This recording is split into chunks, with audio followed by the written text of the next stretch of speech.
Good morning student. बेटे plus one class आज हम लोग करेंगे 11th इकोनॉमिक्स में स्टैटिस्टिक्स के अंदर स्टैटिस्टिक्स और सिंगुलर नाउन। देखो बेटे, in a previous video I have already discussed कि स्टैटिस्टिक्स क्या होता है।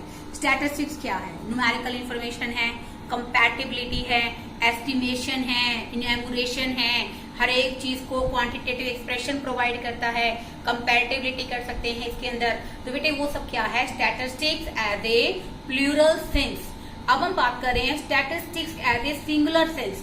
सिंगुलर सेंस में सिंगुलर नाउन के अंदर बेटे स्टैटिस्टिक्स क्या है? स्टैटिस्टिक्स वो है बेटे in which we can collect the data, present the data, analyse the data, interpret the data is called statistics a singular noun.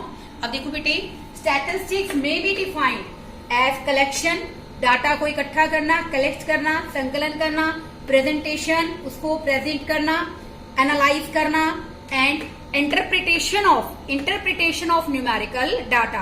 यानी कि न्यूमेरिकल डाटा को कलेक्ट करना, उसको प्रेजेंट करना, उसके बाद उसके बारे में एनालाइज करना और लास्ट वन इंटरप्रेट करना क्या कहलाता है बेटे?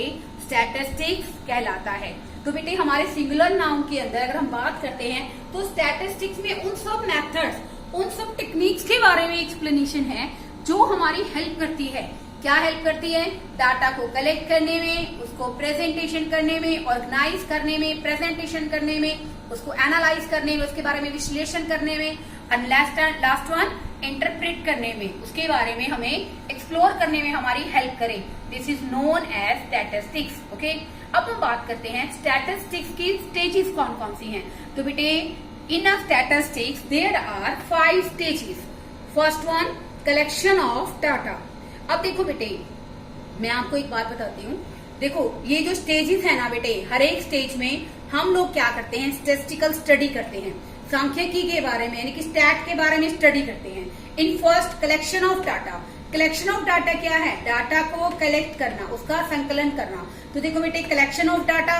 अब देखो बेटे यहाँ पर एक वर्ड और आता है स्टैटिस्टिकल टूल्स। स्टैटिस्टिकल टूल्स यहाँ पर क्या होता है बेटे?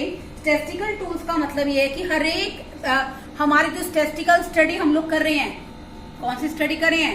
स्टैटिस्टिकल बेटे। इसके लिए हमें क्या चाहिए? स्टैटिस्टिकल टूल्स चाहिए। क्योंकि देखो बेटे हर एक स्टेज पर, जैसे मैंने कहा, देयर आर 5 स्टेजेस। ओके, ये सब क्या है बच्चों? स्टेजेस हैं। पहले मैं स्टेजेस को एक्सप्लेन करती हूँ, देन मैं आपको टूल्स डिस्कस करूंगी। ओके, फर्स्ट वन स्टेज क्या है बच्चों? कलेक्शन ऑफ डाटा, डाटा को कलेक्ट करना। ओके, सेकेंड स्टेज है ऑर्गेनाइज करना, उन डाटा को मैनेज करना। ठीक है ना? एक तो होते हैं कि बेटे आपने डाटा जहां से कलेक्ट किए आपको एज इट इज आपने रख दिए, एक आप उनको प्रॉपर तरीके से ऑर्गेनाइज करते हैं। ठीक है। थर्ड वन प्रेजेंटेशन करना, डाटा को किसी ना किसी फॉर्म में प्रेजेंट करना ताकि उनको इजिली अंडरस्टूड किया जा सके। फोर्थ वन एनालाइज करना, एनालाइज तो करेंगे कि डाटा कलेक्ट किए इनका क्या वो निकला। और लास्ट वन इंटरप्रेट करना, जितने भी डाटा कलेक्ट किए हैं उनके आधार पर क्या करना? उनको इंटरप्रेट करना, एक रिजल्ट निकालना। This is known as statistical studies. तो बेटे there are 5 studies, there are 5 statistical studies. First one collection of data, second one organization of data, and third one presentation of data, and fourth one analyze of data, and fifth one is interpretation of data. Okay, अब हम बात करते हैं what are the statistical tools. देखो बेटे each statistical study have standard method. हर एक जितनी भी statistical studies है बेटे उनके लिए हमें standard techniques, standard methods की जरूरत होती है ताकि हम लोग क्या कर सकें? बेसिकली डाटा को कलेक्ट कर सकें, उनको हर तरह से ऑर्गेनाइज कर सकें, उनको प्रेजेंटेशन कर सकें, एनालाइज कर सकें, इंटरप्रेट कर सकें। तो स्टैटिस्टिकल टूल्स का मतलब यहाँ पर क्या है बेटे? वो सब मेथड, वो सब टेक्निक्स जो हमारी स्टैटिस्टिकल स्टडी में हेल्प करे, वो क्या कहलाते हैं बेटे? Statistical tools. ठीक है ना? स्टैटिस्टिकल टूल्स क्या होते हैं? वो टेक्निक्स होती हैं, वो मेथड्स होते हैं जो हमारे सांख्यिकी अध्ययन में, स्टैटिस्टिकल स्टडीज में हमारी हेल्प करते हैं। These are known as statistical tools. अब देखो कैसे कैसे हेल्प करते हैं। First one collection of data, data को कलेक्ट करना। एक बात और प्लस वन क्लास मैं आपको कहना चाहती हूँ बेटे, ये जो मैंने आपको स्टैटिस्टिकल स्टडीज बताई हैं, these are like your index of your plus one class book. आपके प्लस वन की बुक में इंडेक्स है, चाहे बेशक आप ओपन करके देख लीजिए।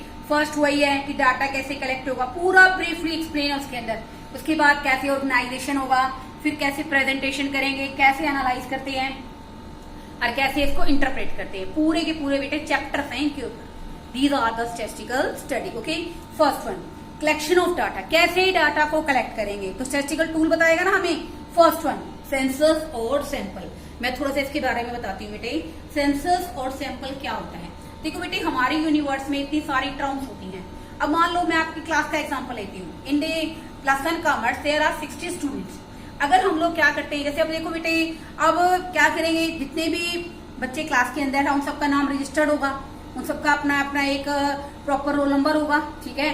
सबको इक्वली होमवर्क दिया जाएगा, इक्वली सबका होमवर्क चेक किया जाएगा, इक्वली पनिशमेंट दी जाएगी। तो इसका मतलब each and every unit in a group have equal chance to be selected. अब क्वेश्चन सुन रहा है टीचर, ठीक है ना बेटे, तो हर एक के पास चांस है ना, हर एक को मौका दिया जाएगा जवाब देने का, हर एक से क्वेश्चन पुट अप किए जाएंगे।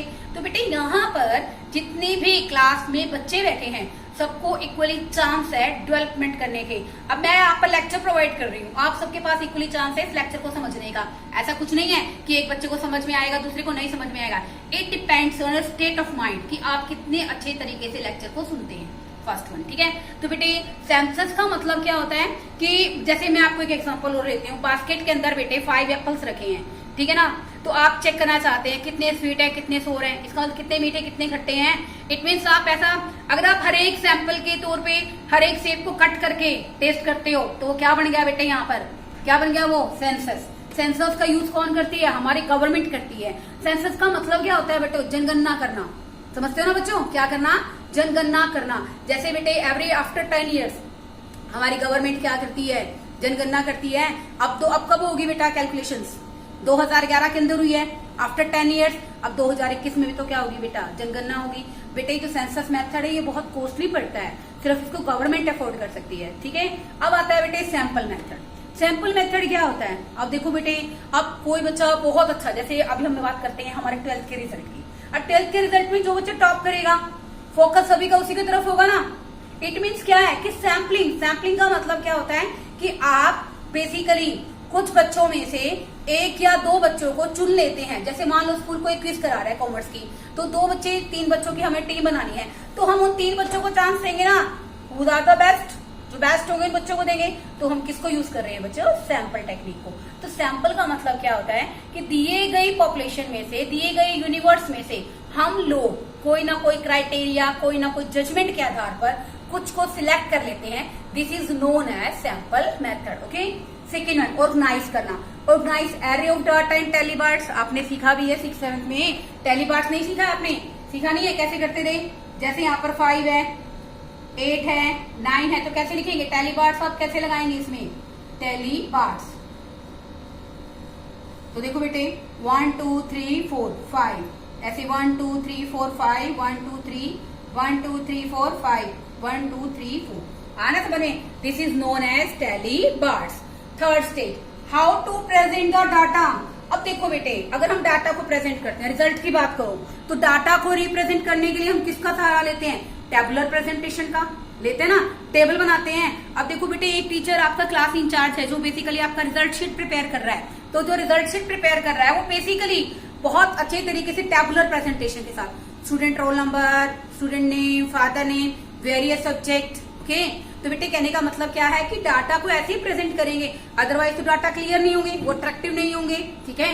सेकेंड वन, ग्राफ की सहायता से कर सकते हैं। अब आप लोग बेटे जब बेसिकली क्या लॉ ऑफ डिमांड का चैप्टर आपको कराया मैंने माइक्रो के अंदर, तो मैंने किसकी हेल्प ली, डायग्राम्स की। अब देखो बेटे, कंपनी ये दिखाना चाहते हैं कि कंपनी की सेल पहले से बढ़ रही है, तो कंपनी ये ऑप्शन दिखाएगी, कंपनी की सेल पहले से क्या हो रही है बेटे, बढ़ रही है। तो इट मीन्स ये क्या शो कर रहा है कि कंपनी की जो सेल है वो पहले से क्या हो रही है, बढ़ रही है। तो मैंने डायग्राम की हेल्प से क्या बता दिया, डाटा को प्रेजेंट कर दिया, ठीक है।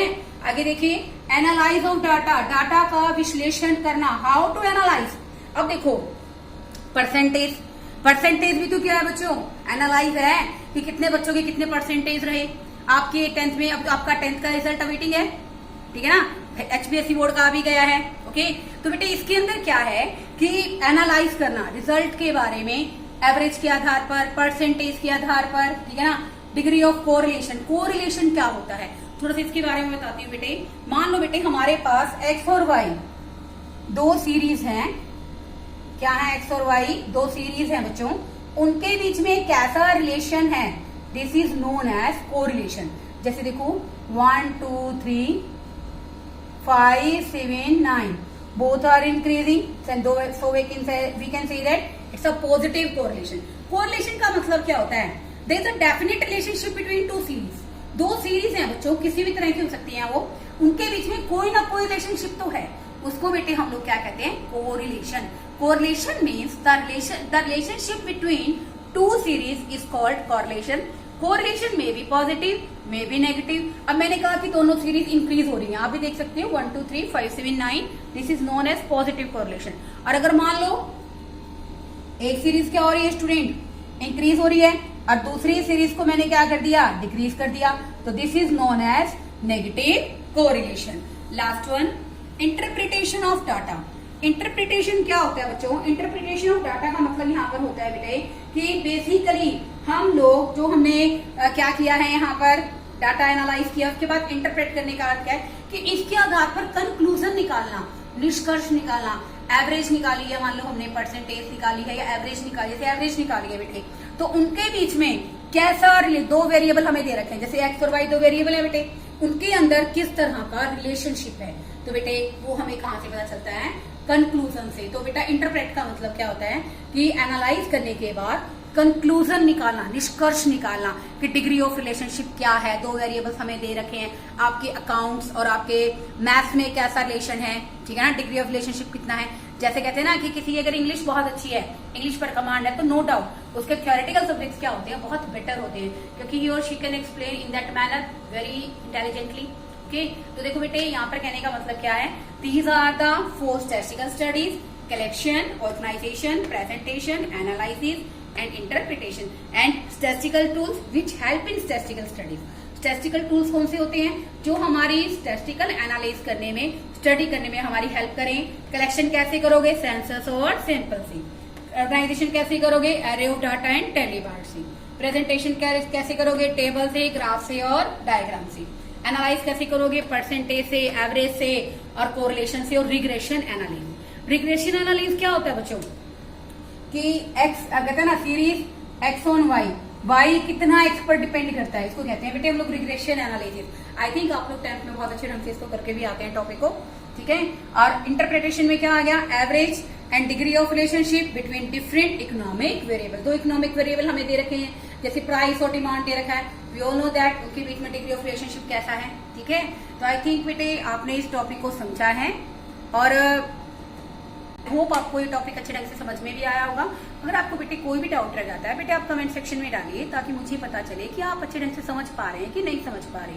और मुझे नहीं लग रहा कि हम सिलेबस बहुत ज्यादा फास्ट कर रहे हैं या आपको ऐसी कोई प्रॉब्लम आएगी, तो बेटे बहुत अच्छे तरीके से रिस्पॉन्स कीजिए। ग्रुप में कुछ बच्चे बहुत अच्छे हैं, मतलब मैं उनको पर्सनली अप्रिशिएट करना चाहती हूँ कि इतने अच्छे ढंग से रिस्पॉन्स करते हैं। जैसे मैं कोई वीडियो शेयर करती हूँ देन उसके 2 घंटे बाद वो मुझे होमवर्क सेंड करते हैं। It's appreciable, seriously. Okay, thank you students.